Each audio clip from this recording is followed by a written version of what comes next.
Now, every restaurant follows health code protocols.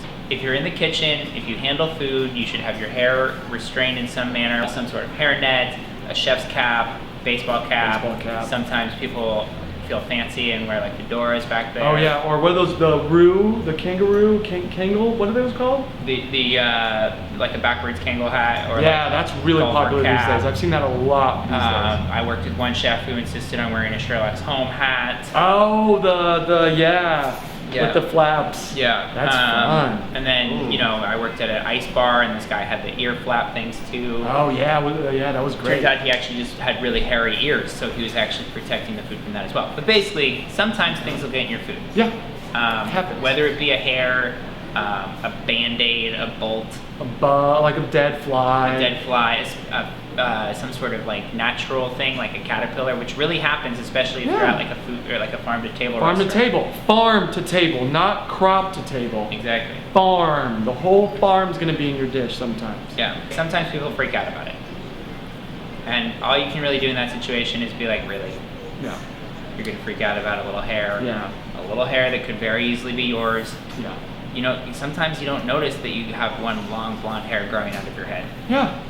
I have some.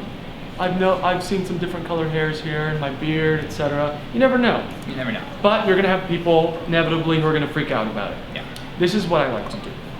I tell them first. I say, you know, really, okay. Then I bring up the stakes. I get really, very serious, and I say, okay, if your hair has food in it, then that food must have food. Then that food must have hair in it. Then that food must have hair in it. It's contaminated. So then I start to raise the stakes and I say, every single dish in this restaurant is probably contaminated. So therefore, we have to take everyone's food away. Is that what you really want? And then you give them a look. Because people don't want to be responsible for ruining everyone's meal. No, they're okay with ruining like their guests and their friends and stuff. Maybe, but like strangers, it's an awkward thing to ruin a stranger's meal. Yes, because it's that high mentality, you know, of like being the shame, the other, you know, guilt. So then you start to go to other tables and say, I'm sorry, sir, madam, etc. I have to take your dish because of that person. That person right there. And then you point to that person. You make them feel guilty.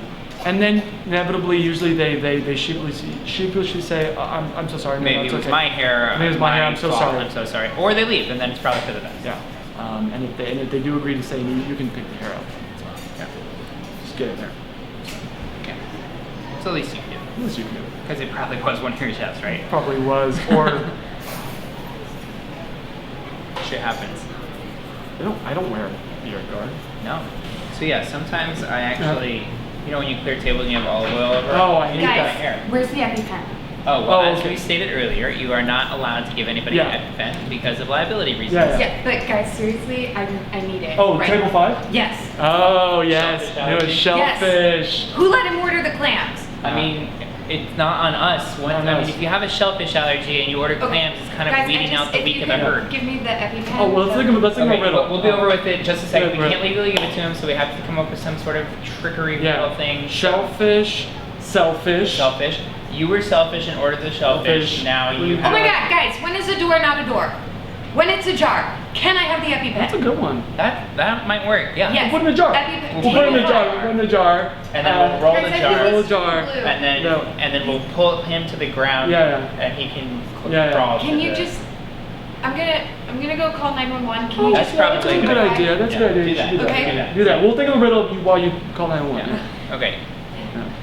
What's brown and red and blue all over? I don't know. I don't have a solution. I just hoping I can think of something. Oh my god, guys!